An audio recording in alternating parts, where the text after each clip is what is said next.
Satyabama Institute of Science and Technology, admissions open. MCR Pure Cotton Club, formals and casual shirts. பாரம்பரியமான சுவையான புது அறிமுகம் KTV True Value Bronadile.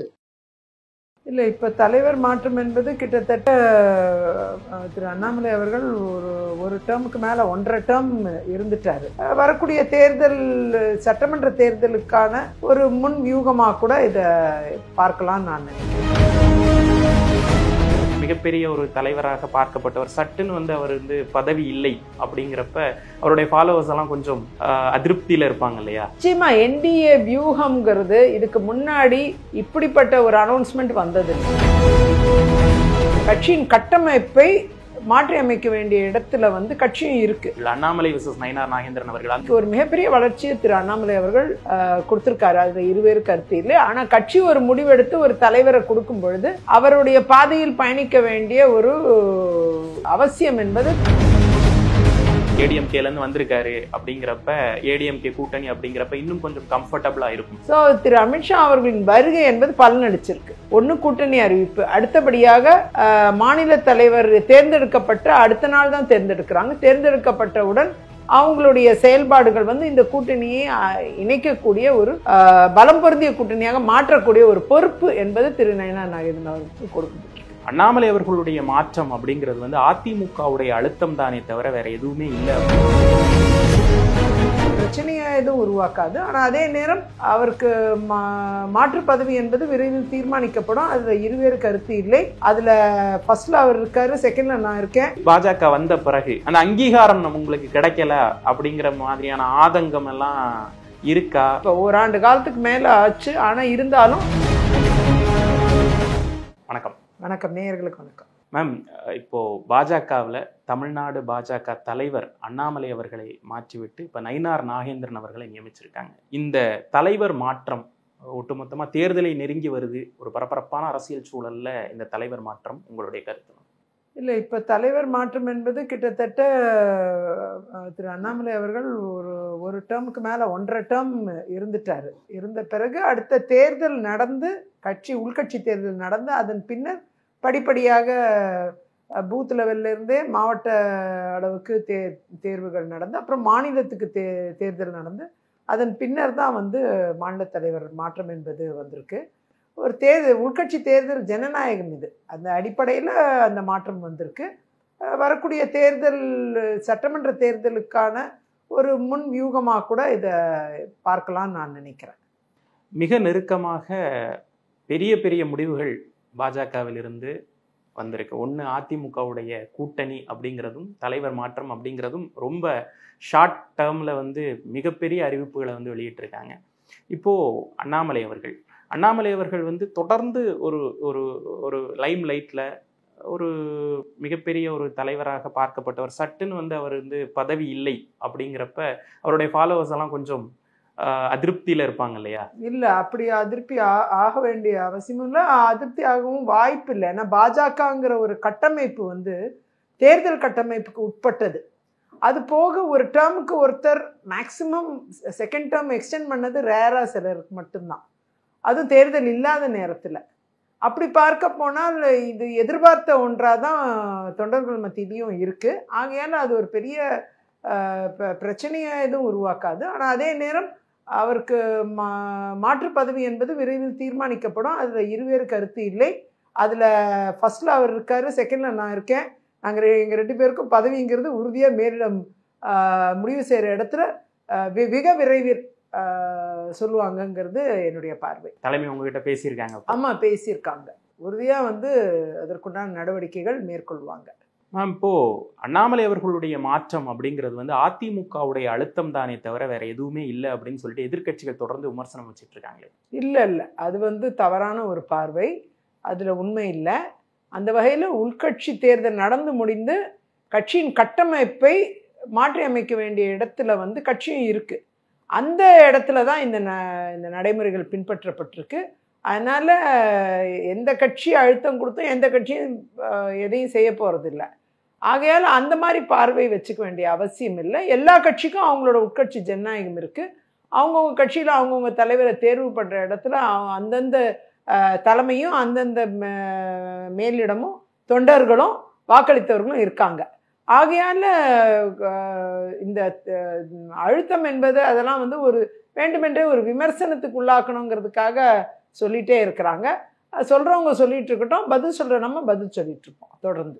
AIADMK கூட்டணியில வந்து ஏற்கனவே வந்து நம்ம பார்த்தோம், சென்ற சட்டமன்ற தேர்தலில் பாஜக வந்து எம்எல்ஏக்கள் எல்லாம் உள்ள வந்தாங்க சட்டமன்றத்துக்குள்ள. இப்போ அந்த நீண்ட அந்த கூட்டணியுடைய சில உராய்வுகள்லாம் இருக்கு இல்லையா, அதிமுக தொடர்ந்து விமர்சனம் பண்ணது பாஜகவை, அதெல்லாம் நம்ம பார்த்தோம். இன்னைக்கு அது அந்த கசப்பெல்லாம் நீங்கிடுச்சா? இல்லை, அதெல்லாம் நீங்கிரும். இப்போ நீங்கள் அது ஒரு கசப்பாக பார்க்க வேண்டிய அவசியம் இல்லை. தனித்தனியாக போட்டியிடுறப்ப அதோட பார்வை வேற மாதிரி இருக்கும், தேர்தல் அரசியல் வேற மாதிரி இருக்கும், வியூகங்கள் வேற மாதிரி இருக்கும். சேர்ந்து போட்டியிடுறப்போ அதோடைய வியூகங்களும் அதோடைய தேர்தல் அரசியலும் வேற மாதிரி இருக்கும், இணக்கமான தன்மையோடு இருக்கும். ஆகையால் அதை அப்படிதான் பார்க்க வேண்டுமே தவிர, இதுக்கு முன்னாடி பாஜகவோடு திமுக கூட்டணியில் இருந்திருக்கு திரு அடல் பிஹாரி வாஜ்பாய் அவர்களுடைய சமயத்தில். அப்போ இப்போ கடுமையாக எதிர்க்கிறாங்க. அப்படி இருக்கும்பொழுது ஒரு ஒரு காலகட்டத்தில் ஒரு ஒரு தேர்தல் அரசியல் ஒரு ஒரு மாதிரி வியூகங்களை அமைக்கும். அந்த அடிப்படையில் தான் இதெல்லாம் கருதணுமே தவிர, இதை வந்து நாம் வந்து ஒரு குறிப்பாக வந்து மத்தியில் ஆளும் அரசு பாஜக அரசு மாநிலத்துக்கும் உகந்த அரசை உருவாகும் பொழுது நிச்சயமாக மக்களுக்கு நன்மை ஏற்படும். அந்த வகையில் தான் நாம் வந்து தேர்தலை சந்திக்க வேண்டியது இருக்குது. ஆகையால் அதிமுக தலைமையிலான தேசிய ஜனநாயக கூட்டணி பாஜகவோடு இணைந்து பயணிக்கும் இந்த கூட்டணி என்பது நிச்சயமாக தமிழ்நாடு மக்களுடைய நலனுக்காக அமைக்கப்பெற்ற ஒரு கூட்டணியாக நம்ம பார்க்கணுங்கிறது என்னுடைய கருத்து. காலம் இன்னும் இருக்குது, இன்னும் ஒரு 10 மாதங்களுக்கு மேலே இருக்குது நமக்கு தேர்தலுக்கான அறிவிப்பு வர்றதுக்கு. அதற்கிடையில் இன்னும் நிறைய கட்சிகள், எதிர்கட்சிகள் ஒருங்கிணைந்து இந்த கூட்டணி இன்னும் பலம் பெறுவதற்கான சாத்தியக்கூறுகள் தான் அதிகமாக இருக்குது. அண்ணாமலை அவர்கள் வந்து ஒரு ஸ்டேட்மெண்ட் வந்து சொன்னாங்க, இந்த கூட்டணி பற்றி கேட்குறப்ப, நான் இப்போ கட்சி பதவியில் இல்லை அப்படின்னு சொல்லி தான் ஆரம்பித்தார். நான் இப்போ தலைமை பொறுப்பில் இல்லை, ஸோ கட்சி முடிவெடுக்குது அப்படின்னு சொன்னாலும் அவர் ஒரு பாயிண்ட் நோட் பண்ணார். கட்சிகளுக்கிடையே கொள்கை வேறுபாடுகள் இருக்கலாம், ஆனால் வந்து தேர்தலை பொறுத்த மட்டும் காமன் மினிமம் ப்ரோக்ராமில் நாங்கள் செயல்பட போகிறோம். அது என்ன மேம் காமன் மினிமம் ப்ரோக்ராம் அப்படின்னு ஒரு குறைந்தபட்ச இது இருக்கா? ஆமாம், இருக்குது, எல்லா கட்சிக்கும் இருக்குது. இப்போ நீங்கள் திமுக கூட்டணியை எடுத்துக்கிட்டாலும் சிஎம்பின்னு காமன் மினிமம் ப்ரோக்ராம் இருக்கும். அதே மாதிரி அதிமுக தலைமையிலான இந்த தேசிய ஜனநாயக கூட்டணியை எடுத்துக்கிட்டாலும் சிஎம்பி இருக்கும். இந்த காமன் மினிமம் ப்ரோக்ராமை பொறுத்த வரைக்கும் குறிப்பிட்ட அஜெண்டா, தமிழகத்துக்கு நன்மை சேர்க்கிற இன்னென்ன இதில் இத்தனை கட்சிகளும் ஒருங்கிணைந்து ஒரே அணியில் ஒரு வரிசையில் கூட்டணியாக நிற்கிறோம் அப்படின்னு சொல்லி ஒரு 10 அஜெண்டாக்கு மேலே இருக்கும். அது ஒன்றென்று இருக்காது, அது நிறைய இருக்கும். நிறைய விஷயங்கள், நன்மைகளை தமிழ்நாட்டுக்கு கொண்டு சேர்ப்பது, தவறான விஷயங்களை அகற்றுவது அப்படின்னு 2 மேஜர் பாயிண்ட் அதில் இருக்கும், பார்வை இருக்கும். அந்த பார்வையில் அந்த காமன் மினிமம் ப்ரோக்ராம் தயாரிக்கப்படும். அந்த அடிப்படையில் எல்லா கட்சிகளும் ஒருங்கிணைந்து பயணிக்கும் பொழுது நிச்சயமாக அது வெற்றிக்கான சாத்தியக்கூறுகளை ஏற்படுத்தும். இப்போ நயினார் நாகேந்திரன் சாருடைய அடுத்த கட்ட நகர்வுகள், இப்போ கூட சட்டமன்றத்தில் இப்போ கூட நம்ம பேசிகிட்டு இருக்க இந்த நேரத்தில் கூட காரசார விவாதமெல்லாம் போயிட்டு இருக்கு. ஸோ அடுத்த கட்ட நகர்வுகள், ஒரு சட்டமன்றத்தில் இருக்கக்கூடிய ஒரு கட்சி தலைவர் அப்படிங்கிறப்ப அதனுடைய வெயிட்டேஜ் ஜாஸ்தியாக இருக்கும் இல்லையா, அவருடைய அடுத்த நகர்வுகள் என்ன மாதிரியாக இருக்கும்? ஸோ இதுவரை தமிழ்நாடு பாஜக பயணித்ததுலேருந்து இப்போ சட்டமன்றத்துக்குள்ளேயும் கட்சி தலைவர் இருக்கார் அப்படிங்கிறப்ப அந்த டிஃப்ரென்ஸ் என்னவா இருக்கும்? சட்டமன்ற கட்சி தலைவர் ஆல்ரெடி அவர் அந்த பணியை செஞ்சுட்டு தான் இருக்காரு. பாஜக தலைவர் என்ற முறையிலும் அவர் வந்து சட்டமன்றத்தில் எதிரொலிக்க வேண்டிய ஒரு சூழல் அவருக்கு இருக்குது. ஆகையால் அவருக்கு இரட்டை பலம் வாய்ந்த ஒரு நிலையில் அவர் இருக்கிறாரு. நிச்சயமாக தமிழக பாஜகவின் கருத்து இன்னும் வந்து சட்டமன்றத்தில் மேலோங்குவதற்கான வாய்ப்புகள் அதிகரிச்சிருக்கு. அதை தான் நம்ம பார்க்க வேண்டும். இது வந்து இன்னும் பலம் பொருந்திய விஷயமா பார்க்கணும். எப்பவுமே ஒரு லீடரை மாத்திரப்ப கம்பேரிசன் வைப்பாங்கல்ல, இப்போ ஆட்சி மாறும்போது கூட இதுக்கு முன்னாடி இருந்த ஆட்சி அப்படின்னு பேசுற மாதிரி, இதுக்கு முன்னாடி இருந்த தலைவர் விசஸ் நயினார் நாகேந்திரன் அவர்கள், அண்ணாமலை விசஸ் நயினார் நாகேந்திரன் அவர்கள், அந்த மாதிரியான கம்பேரிசன்ஸ் எல்லாம் இருக்கு இல்லையா? கம்பேரிசன் நிறைய இருக்கும். ஆனா கட்சி ஒரு முடிவெடுத்து ஒரு தலைவரை கொடுக்கும் பொழுது அவருடைய பாதையில் பயணிக்க வேண்டிய ஒரு அவசியம் என்பது கட்சிக்கு நிச்சயமா உண்டு, கட்சி தொண்டர்களுக்கும் உண்டு, நிர்வாகிக்கும் உண்டு. அதை கரெக்டாக பயணித்து செல்வாங்க. ஏன்னா இதுவரைக்கும் பாஜக தலைமையில், தேசிய தலைமையிலிருந்து அறிவுறுத்தப்பட்ட எல்லா விஷயங்களும் மாநில தலைமை திரு அண்ணாமலை அவர்களும் சரி, இப்போ வந்திருக்கிற திரு நயினார் நாகேந்திர அவர்களும் சரி, இதற்கு முன்னாள் இருந்த திரு முருகன் அவர்கள், டாக்டர் தமிழிசை சவுந்தரராஜன் அவர்கள், அவங்க ஏன் திரு இலகணேசன் அவர்கள் பீரியட்லேருந்தே சொல்கிறேன், எல்லாருமே நீங்கள் பார்த்தீங்கன்னா அந்த கட்சி பொறுப்பு பணியை அவங்க ஏற்றுக்கிட்ட பிறகு அவங்க எவ்வாறாக வழிநடத்தி சென்றிருக்காங்கன்னு பார்த்தீங்கன்னா ஒவ்வொருத்தரும் ஒரு வளர்ச்சியை கொடுத்துருக்காங்க. அந்த அடிப்படையில் இன்னைக்கு ஒரு மிகப்பெரிய வளர்ச்சியை திரு அண்ணாமலை அவர்கள் கொடுத்துருக்காரு. அதில் இருவேறு கருத்து இல்லை. அடுத்த கட்டத்திற்கு இந்த வளர்ச்சியை எடுத்து செல்வதற்கான எனக்கு முழு வாய்ப்பை தந்ததற்கு நான் மிகவும் நன்றியுடன் மிகவும் ரெஸ்பான்சிபிள், இன்னும் நிறைய பொறுப்புடன் இருந்து இதை செயல்படுத்த வேண்டிய இடத்துல இருக்கேன்ட்டு தன்னோட பேட்டியில் திரு நயினார் நாகேந்திரன் ரொம்ப சிறப்பாக சொல்லியிருந்தார். அதே நம்ம பதிலாக எடுத்துக்கணும்னு நான் நினைக்கிறேன். நயினார் நாகேந்திரன் சார் வந்து இப்போ தலைவராக இருக்காரு. இன்னும் கொஞ்சம் கம்ஃபர்டபுளான லீடர் அப்படிங்கிற மாதிரியான ஒரு பேச்செல்லாம் அடிபடுது. ஏன்னா சின்ஸ் ஏடிஎம்கேலேருந்து வந்திருக்காரு அப்படிங்கிறப்ப ஏடிஎம்கே கூட்டணி அப்படிங்கிறப்ப இன்னும் கொஞ்சம் கம்ஃபர்டபுளாக இருக்கும். இந்த கூட்டணியோடைய ஸ்ட்ராங் என்னன்னு நினைக்கிறீங்க? இதுதான் ப்ளஸ்ஸு அப்படிங்கிற ஏதாவது ஒரு பக்கெட் லிஸ்ட் இருக்கா? இல்லை, இப்போ வந்து எல்லா கட்சிகளையும் எதிர்கட்சிகள் எல்லாரையும் ஓர் அணியில் இணைக்கக்கூடிய ஒரு பலம் பொருந்திய ஒரு செயல்பாடு என்பது இப்போ அவசியமான ஒன்று பாஜகவுக்கு குறிப்பாக. அந்த பணியை சிறப்பாக திரு அமித்ஷா அவர்கள் தலைமையில் இப்போ செஞ்சிட்டு இருக்காங்க. ஸோ திரு அமித்ஷா அவர்களின் வருகை என்பது பலனளிச்சிருக்கு.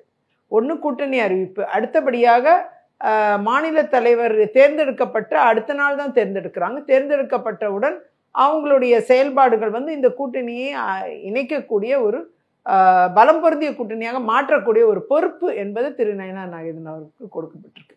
ஸோ இது வந்து இன்னும் கட்சியையும் அடுத்த தளத்துக்கு எடுத்து செல்வதற்கான மிகப்பெரிய வாய்ப்பும் அவருக்கு கொடுக்கப்பட்டிருக்கு. ஸோ அதனால் இது கூட்டணி கட்சியோடு இணைந்து பயணிக்கிற ஒரு பலம் பொருந்திய ஒரு நபராகவும் அவர் செயல்படுவார். அந்த வகையில் வந்து பாஜக தன்னுடைய கடமையை சரியாக செய்து கொண்டிருக்கிறது தமிழகத்தில். அதுதான் இப்போ நீங்கள் எல்லோரும் திரும்பி பார்க்கக்கூடிய ஒரு விஷயமா மாறி இருக்கு. தமிழக முதல்வர் துவங்கி எதிர்க்கட்சி தலைவர்கள், இப்போ ஆளுங்கட்சியில் இருக்கக்கூடிய கூட்டணி தலைவர்கள் எல்லாருமே வந்து கடுமையாக விமர்சிச்சிருக்காங்க இந்த கூட்டணியை. இது வந்து ஏற்கனவே இவங்க வந்து உள்ள பேசி வச்சிருப்பாங்க, தேர்தல் நேரம் வந்தால் சேர்ந்துக்கிறாங்க, மற்ற நேரம்லாம் நம்ம மக்களுக்கு முன்னாடி நாடகம் போடுறாங்க அப்படிங்கிற மாதிரியான பல விமர்சனங்கள், கடுமையான விமர்சனங்கள்லாம் முன்வைக்கிறாங்க. கடுமையான விமர்சனங்களை என்ன முன்வைத்தாலும் அது விமர்சனங்கள் மட்டுமே. மக்கள் நிச்சயமாக பகுப்பாய்வு செய்வாங்க. இதை அதில் இருவேறு கருத்து இல்லை.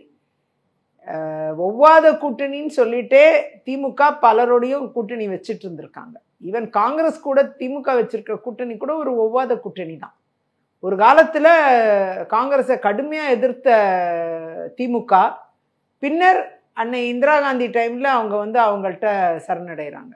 அதுக்கப்புறம் மீண்டும் திரு அடல் பிஹாரி வாஜ்பாயோடு இணைஞ்சு போகிறாங்க. அப்படி பல்வேறு விதமான ஒவ்வாமை அடிப்படையிலான கூட்டணிகள் திமுகவிலே அமைக்கப்பட்டிருக்கு இதற்கு முன்னால். அதனால் இதில் விமர்சனம் பண்ணுறதுக்கு ஒன்றும் இல்லை. மக்கள் நிச்சயமாக இதை பகுப்பாய்வு செய்வாங்க, இதை புரிஞ்சுக்குவாங்க. ஏற்கனவே இந்த மாதிரி கூட்டணிகள் திமுகவும் பண்ணியிருக்காங்க, இன்னும் பல்வேறு கட்சிகள் பண்ணியிருக்கு. ஆகையால் இது வந்து விமர்சனத்துக்கு உள்ளாக்கிறத விட ஆரோக்கியமான பார்வை, தமிழகத்தில் ஒரு மாற்றம் என்பது தேவை என்பதை மக்கள் விரைவில் சிந்திக்க ஆரம்பிப்பாங்க. இன்னும் டைம் இருக்கு எலெக்ஷனுக்கு. அதிமுக பிரிஞ்சிருக்கு. இப்போ ஒன்றிணைந்த அதிமுகவை இந்த கூட்டணி மூலமாவது கொண்டு வந்துடலாம் அப்படின்னு அமித்ஷா முயல்றாராங்கிறது முதல் கேள்வி. ஏன்னா டிடிவி தினகரன் சாரை கேம்புக்குள்ள கொண்டு வந்திருக்காங்க. அப்படிங்கிறப்ப எதை நோக்கி இந்த கூட்டணி போகுது? அடுத்து சசிகலா அம்மா வருவாங்களா? ஒரு ஒன்றிணைந்த, அதாவது அதிமுக உள்கட்சி வந்து விவகாரத்தில் நாங்கள் தலையிட மாட்டோங்கிறத ரொம்ப ஸ்டாண்டர்டா அறிவிச்சிட்டாரு. ஆனாலும் அந்த எல்லாருடைய கையும் நமக்கு வேணும் அப்படிங்கிற அந்த பாயிண்ட் வந்து எதை நோக்கி போகுது மேம்? பாஜக அதில் ரொம்ப தெளிவாக இருக்காங்க. எல்லாரோடைய திரு டிடிவியாக இருக்கட்டும், திரு ஓபிஎஸ்ஸாக இருக்கட்டும், திரு சசிகலாவாக இருக்கட்டும், இவங்க எல்லாரோடைய தேவைகள் என்ன, அவங்களுடைய பார்வை என்னங்கிறது நிச்சயமாக தேசிய ஜனநாயக கூட்டணி கணக்கில் எடுத்துக்கொள்ளும், பாஜக கணக்கில் எடுத்துக்கொண்டு அவர்களுடைய பார்வைக்கேற்றாற் போல சூழ்நிலைகளை மாற்றி அமைக்கக்கூடிய சாத்தியக்கூறுகள் இருக்குது. அந்த வகையில் நீங்கள் வந்து அதிமுக தன்னுடைய பயணத்தை மேற்கொள்கிறாங்க. அதே நேரம் தேசிய ஜனநாயக கூட்டணியில் இவர்கள் எல்லாரும் இடம்பெற்றிருக்காங்க. அவங்க இன்னை வரைக்கும் இன்னும் கண்டினியூ பண்ணிட்டு தான் இருக்காங்க. திரு ஓபிஎஸ் இருக்காங்க, திரு டிடிவி இருக்காங்க. ஆகையால் அதற்குண்டான ஒரு ஃபார்முலா உருவாக்கப்படும். அதில் இருவேறு கருத்தில் நிச்சயமாக அது உருவாகும். அது மிகப்பெரிய வலிமையான ஒரு தளத்தை அமைத்து கொடுக்கும். இந்த அதிமுகவுக்கும் அந்த தளம் சரியாக அமைந்துவிடும். இந்த கூட்டணியில ஒன்றிணைந்த அதிமுகவுடைய மொத்த ஓட் பேங்கையும் என்டிஏ அறுவடை பண்ணும்னு நினைக்கிறீங்களா? நிச்சயமா பண்ணும். அதற்குண்டான சாத்தியக்கூறுகள் தான் என்டிஏக்கு இருக்கு. என்டிஏ கூட்டணி அதிமுக தலைமையிலான அப்படிங்கிற ஒரு அறிவிப்பே ஒரு சரியான ஒரு சாதுரியமான ஒரு அறிவிப்பு. அந்த அறிவிப்பை பொறுத்தவரை இந்த எல்லா விடப்பட்ட எல்லோரும் ஒருங்கிணைத்து எடுத்து செல்வதற்கான சாத்தியக்கூறுகள் அந்த என்டிஏ கூட்டணியில் இருக்குங்கிறது தான் அதோடைய மீனிங். ஆகையால் தான் திரு அமித்ஷா அவர்கள் தெளிவாக என்டிஏ கூட்டணி அதிமுக தலைமையிலான கூட்டணி அமையப்பெறும் அப்படின்னு சொல்லி அறிவிச்சிட்டு போனார். அதுதான், அதனால இது நிச்சயமா இது எல்லாரையும் ஒருங்கிணைக்கிறதுக்கான ஒரு வாய்ப்பு. இதில் அவுட் ஆஃப் த கேம்ப்ல கன்சிடரபிள் ஓட் பேங்கோட டிஎம்டிகே, தேமுதிகவும் இருக்கு, பாமகவும் இருக்கு. எக்ஸ்பெக்ட் பண்ணலாமா என்டிஏவோட அவங்க கடைசி நேரத்தில் இணைஞ்சிருவாங்க அப்படிங்கிற மாதிரியான ஒரு கருத்தாக்கம் எல்லாம் வெளியே உலவிட்டு இருக்கு? இல்ல, அவங்க உறுதியா என்டிஏ கூட்டணியில தான் இருக்காங்க. இப்பயே அவங்க இருக்காங்க. என்னை பொறுத்த வரைக்கும் ஏற்கனவே பாஜகவோட கூட்டணியில் பாமக இருந்து கொண்டு இருக்கிறது. தேமுதிக ஏற்கனவே அதிமுகவோட கூட்டணியில இருந்துகிட்டு இருக்காங்க. தேர்தல் நேரத்தில் கூட்டணி உறுதி செய்யப்படும். தேர்தல் அல்லாத நேரத்தில் அந்தந்த கட்சி தன்னுடைய வளர்ச்சியை பார்க்கும். அதுதான் கரெக்டும் கூட. ஆனால் தேர்தல் நெருக்கத்தில் தான் எல்லோரும் கூட்டணிகளை அறிவிப்பாங்க. ஆகையால் இவங்க ஏற்கனவே இந்த இரு கட்சிகளோடு தான் கூட்டணியில் இருந்துகிட்டு இருந்துக்காங்க. அதனால எனக்கு தெரிஞ்சு இந்த ரெண்டு பாஜகவும் அதிமுகவும் இணையும் பொழுது ஆட்டோமேட்டிக்காக பாமக தேமுதிக அந்த ஜனநாயக கூட்டணிக்குள்ளே தான் இருக்கிறதா நம்ம பார்க்க வேண்டும். இங்க பாஜக வந்த பிறகு அந்த அங்கீகாரம் உங்களுக்கு கிடைக்கல அப்படிங்கிற மாதிரியான ஆதங்கம் எல்லாம் இருக்கா? இன்னும் அந்த ஆதங்கம் இருக்கா? இல்லை அது எல்லாத்தையும் சரி பண்ணிட்டாங்களா? இல்லை, அது இன்னும் இப்போ ஓராண்டு காலத்துக்கு மேலே ஆச்சு. ஆனால் இருந்தாலும் விரைவில் இதற்குண்டான தீர்வு ஏற்படும். உங்களுக்கு ஒரு சிறந்த பொறுப்பு வழங்கப்படும். நீங்கள் இங்கே வந்ததே ஒரு சிறப்பான ஒரு பணி செய்வதற்கு என்பதை மீண்டும் மீண்டும் அழுத்தமாக உறுதியாக கூறியிருக்கிறார்கள். அதனால் அது விரைவில் உங்களுக்கு எல்லாருக்குமே நல்ல செய்தி தருவாங்கங்கிறது என்னுடைய நம்பிக்கை. தேர்தல் நேரத்தில் இன்னும் பெரிய செய்திகள் எதிர்பார்க்கலாமா? நல்ல செய்திகள் வரும், நிச்சயமா வரும். ஆனா அந்த எதிர்பார்ப்பு இருக்கு, எக்ஸ்பெக்டேஷன் உங்களுக்கு பயங்கரமா இருக்கு. இல்ல, எக்ஸ்பெக்டேஷன் எல்லாருக்கும் இருக்கணுங்க. அரசியல் தளத்துல மக்கள் பணியாற்றுற எக்ஸ்பெக்டேஷன் நமக்கெல்லாம் இருந்தாதான் அரசியல்லே இருக்கும்னு அர்த்தம். இல்லைன்னா அதோட மீனிங்கே இல்லை. ஆகையால நிச்சயமா மக்கள் பணியாற்றுவதற்கான சாத்தியக்கூறுகளை கட்சி ஏற்படுத்தும். அதற்குண்டான பயணத்தை நிச்சயமா பொறுப்புகள் மூலமா வழங்குவாங்க. இப்பயே மக்கள் பணி செஞ்சுட்டே தான் இருக்கேன். அதுல இருவேறு கருத்து இல்லை. அது எங்கேயும் நிக்கல. கட்சி பணியும் செஞ்சுட்டு தான் இருக்கேன். கண்டினியூஸாக அது பண்ணி நடந்துட்டு தான் இருக்குது. ஆனால் அதே நேரம் அது உறுதி செய்கிற இடத்துல சில பொறுப்புகளை வழங்க வேண்டிய கட்டாயம் இருக்குது.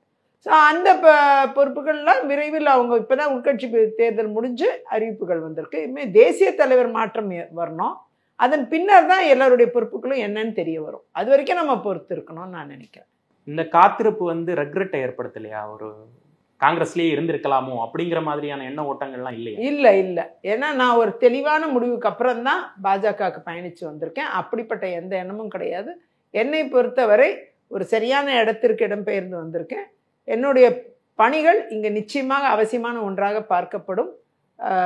என்னுடைய பொறுப்புகள் நிச்சயமாக மக்களுக்கு தேவையான இடத்தில் தேவையானதை கொண்டு சேர்ப்பதற்கான பொறுப்பாகவும் மாறும். அதில் எனக்கு ஆழமான நம்பிக்கை இருக்குது. அதுக்குண்டான உறுதியும் அளிச்சிருக்காங்க. ஆகையால் நாம் பொறுத்திருந்து பார்க்க வேண்டும் இது எவ்வாறாக இந்த பயணம் இருக்கும் என்பதை. ஏற்கனவே வழக்கறிஞர் என்ற முறையில் நான் பிஸியாக இருக்கிற ஆள் தான். அதே நேரம் கட்சி பணியும் பண்ணிட்டு தான் இருக்கேன். அதாவது என் தொகுதி மக்கள் மாவட்ட மக்களுக்குண்டான பணிகளை செஞ்சுட்டு தான் இருக்கேன். தினந்தோறும் எப்பயும் போல் எனக்கு நான் இப்போ எக்ஸ்எம்எல்ஏனா கூட என்னோட எம்எல்ஏ வேலைங்கிற முறையில் எல்லோரும் என்னை தொடர்பு கொண்டுட்டு தான் இருக்காங்க. நான் அதிகாரிகளை தொடர்பு கொண்டுட்டு தான் இருக்கேன். நிறைய விஷயங்கள் மக்களுக்காக செஞ்சுட்டே தான் இருக்கேன். மறக்கவே இல்லை. அதோட பணி டெய்லி நடந்துகிட்டு இருக்கு. ஒரு இடத்துல தண்ணி வரலனாலும் என்ன தான் கூப்பிடுறாங்க, ஒரு இடத்துல ரோடு சரியில்லைனா கூப்பிடுறாங்க. அதற்குண்டான பணிகளை என்னால் இயன்ற வரை செஞ்சுட்டு தான் இருக்கேன். அதனால் இன்றைக்கும் நான் கொண்டு வந்த ஆரம்ப சுகாதார நிலையங்கள், அந்த ஆரம்ப நிரந்தர கட்டணம் கட்டித்தரணும்னு சொல்லி அதற்குண்டான நிதிகள் பெற்று தந்தேன். அதோட பணிகள்லாம் முடிஞ்சு இப்போ திறப்பு விழா பண்ணியிருக்காங்க. இது மாதிரி நான் என்னெல்லாம் பண்ணி வச்சுட்டு போனோன்னா அதோட திறப்பு விழாக்கள் நடந்து கொண்டு இருக்குது. இப்போ அப்படி எல்லாமே நான் செஞ்சு வச்சுட்டு போன பணிகள் இன்றைக்கும் சிறப்பாக நடந்துகிட்டு இருக்கு. இன்றைக்கும் மக்கள் தொடர்பில் தான் இருக்காங்க. ஆகையால் எனக்கு அந்த வருத்தம் ஒன்றும் கிடையாது. அதே நேரம் ஒரு பொறுப்புங்கிறது அதை இன்னும் வலிமைப்படுத்துங்கிறது என்னுடைய நம்பிக்கை. எவ்வளவுதான் கூட்டணி சேரட்டுமே, ஆளும் கட்சியை எங்களை அசைக்க முடியாது, நாங்கள் தான் மறுபடியும் ஆளப் போகிறோம் அப்படிங்கிறதுல ஸ்டாண்டை தெளிவாக வச்சுருக்காங்க திமுக. அசைச்சு பார்க்குமா என்டிஏ? நிச்சயமாக என்டிஏ வியூகம்ங்கிறது இதுக்கு முன்னாடி இப்படிப்பட்ட ஒரு அனௌன்ஸ்மெண்ட் வந்ததில்லை. என்டிஏ கூட்டணி அதிமுக தலைமையிலான கூட்டணி அப்படிங்கிறது இது ஒரு புது வகையான ஒரு கூட்டணி அமையப்பட்டிருக்கு. ஆகையால் இது நிச்சயமாக தமிழகத்தில் ஒரு அரசியல் தளத்தை அசைத்து பார்க்கும். அது போக புதியதாக ஆக்டர் விஜய் அவர்கள் ஒரு கட்சியை தொடங்கியிருக்கார், தாவேகா தொடங்கியிருக்கார். இதுக்கு முன்னாடி அந்த மாதிரி சூழ்நிலையும் இல்லை. நிறைய இளைஞர்கள் அவரை நோக்கி பயணிக்கிற ஒரு பார்வையும் இருக்கு. ஸோ இப்படிலாம் வரும்பொழுது ஒரு அரசியல் தளம் நிச்சயமாக அசைந்து கொடுக்கும், அசைந்து பார்க்கும், அசைந்தும் கொடுக்கும். அது இது நடக்கிறதுக்கான வாய்ப்புகள் நிறைய இருக்கு, சாத்தியக்கூறுகள் இருக்கு. ஆனால் ஆளும் கூட்டணி நிச்சயமா ஒரு அதிமுக நம்பிக்கையோடு தான் இருப்பாங்க. ஆட்சியில் இருக்கிறதுனால அவங்க நம்பிக்கை அவங்க வெளிப்படுத்தணும், அதனால வெளிப்படுத்துறாங்க. உங்களுடைய கருத்து மேம், இந்த ஓட்டு பிரிகிறது இது எல்லாம் திமுகவுக்கு நெகட்டிவா போகும்னு நினைக்கிறீங்களா?